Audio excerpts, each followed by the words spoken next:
استكمالا لسلسلة فضايح نادي الزمالك ولسلسلة الفشل الإداري اللي خلاص تعشش جوه نادي الزمالك، الأستاذ أمير مرتضى منصور في رابطة الأندية. خلاص يا زملكاوية، حق النادي راجع، والأستاذ أمير ابن الأستاذ مرتضى هيجيبوا لنا حقوقنا وهيدافعوا عن نادي الزمالك. أصل خالد رفعت يعني ما كانش قد كده، كان ممثل نادي الزمالك في رابطة الأندية بس ملوش اي كلمه ولا اي صوت. فمعالي المستشار شاف ان ابن الاسد اسد ولازم يبقى موجود، هو ده اللي هيحقق الانجاز التاريخي للكره المصريه، هو ده اللي هيسحب الكره المصريه للعالميه. الراجل كان مشرف عام على الكره بنادي الزمالك، والحقيقه حقق انجازات محدش يقدر يتخيلها. حقق انجازات لدرجه ان الزمالك دخل موسوعه جينيس في الفشل الاداري. الحمد لله الزمالك خسر كل البطولات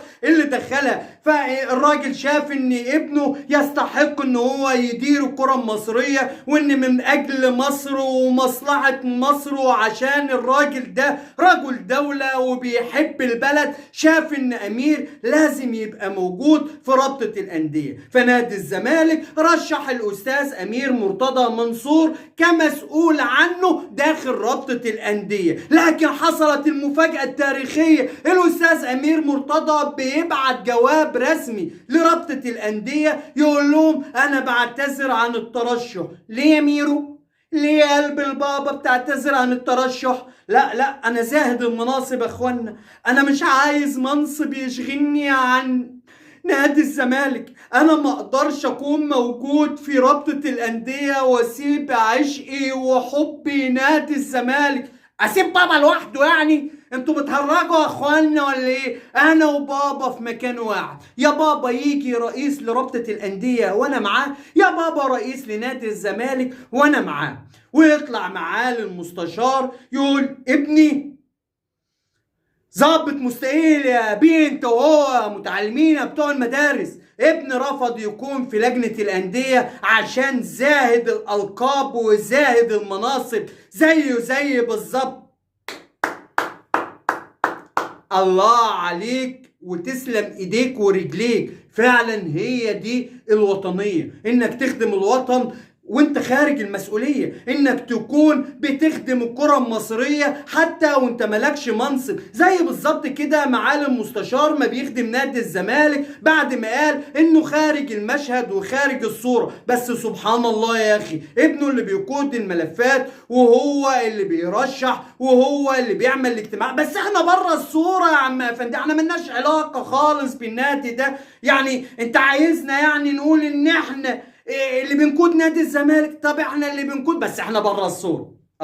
الله يعني بصراحة الواحد عايز يجيب القميص بتاع مستشفى المجانين ده ويلبسه ويركب عود قش ويجري في الشارع من اللي بتعملوه، والله اللي يعني بصراحة الله ينور عليكم، الله ينور عليكم. يبقى رسميا الاستاذ امير مرتضى منصور زهد المناصب ويعني تراجع عن ترشحه رابطة الأندية، وبصراحة بحب أشكره من هنا ومن موقعي هذا بقدم لك خالص الشكر والتقدير والتحية، لأن يا ابني ده أنسب قرار أنت خدته. القرار ده مش قراركم أصلا، خلوكوا في المحاماة فل شمعة منورة وبتجيب فلوس وبتكسب وبتعمل شهرة، والله بتعمل شهرة هتبقى محامي مشهور. إنما إنك تروح تدمر الكرة المصرية زي ما دمرتوا نادي الزمالك، حرام يا اخوان، حرام يا اخوان، حرام.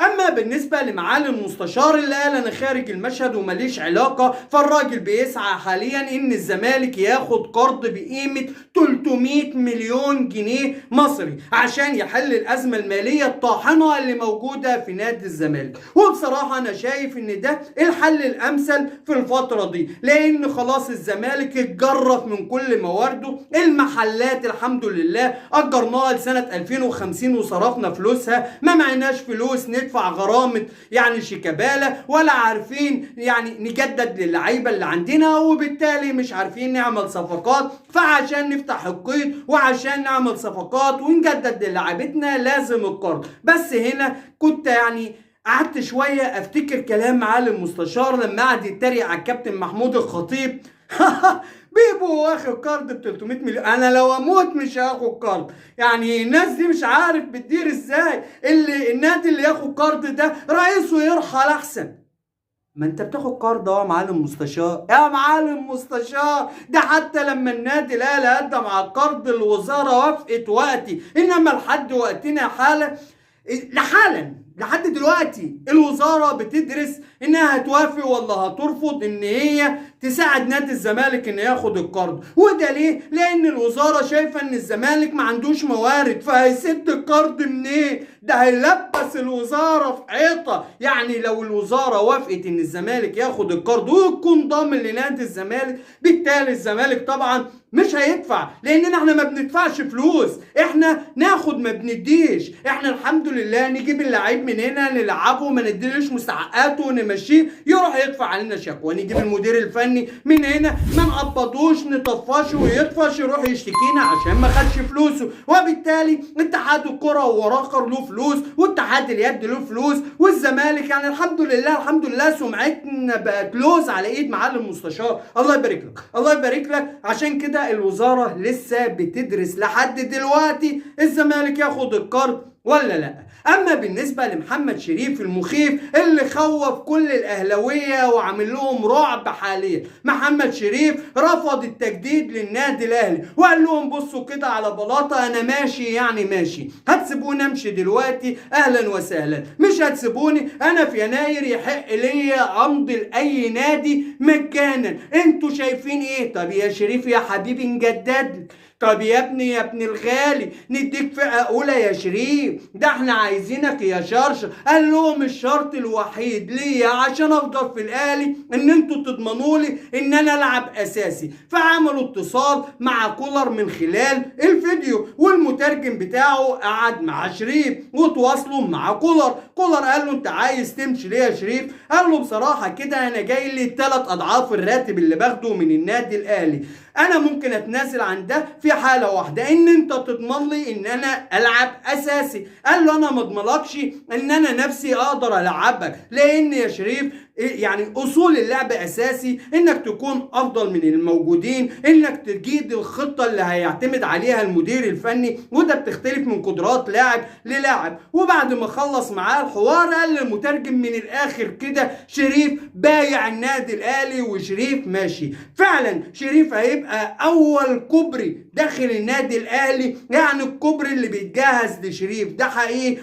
حقيقي. ليه؟ لان بيراميدز عايز شريف، والزمالك هو كمان عايز شريف، عشان يبقى الرد مخيف على اللي عمله النادي الاهلي، مره بضرب حسين الشحات على الشيبي، والمره الثانيه لما خدوا امام عاشور من الزمالك. فبيراميدز عايز محمد شريف، بس مش هيقدر يخش يقول لهم انا عايز شريف، احنا نوديه السعوديه ونجيبه من السعوديه عادي. والزمالك هو الاخر عايز شريف، لكن ما يقدرش يخش مباشر. طب ايه المشكله اما يروح السعوديه واحنا نكون جبنا القرض والدنيا تمشي ونجيب شريف ونطلع نعمل الهليله والحبه بتوعنا، ضربنا الاهلي على قفاه وخدنا صفقه الموسم ونجم النادي الاهلي داخل نادي الزمالك. اما محمد شريف نفسه مش في دماغه القصه دي، محمد شريف عايز يلعب عشان يرجع تاني للمنتخب، وشايف انه ترتيبه في النادي الاهلي هيكون الرابع، لان الاهلي بيتفاوض مع مهاجم اجنبي وده بالتاكيد هيكون نمبر 1.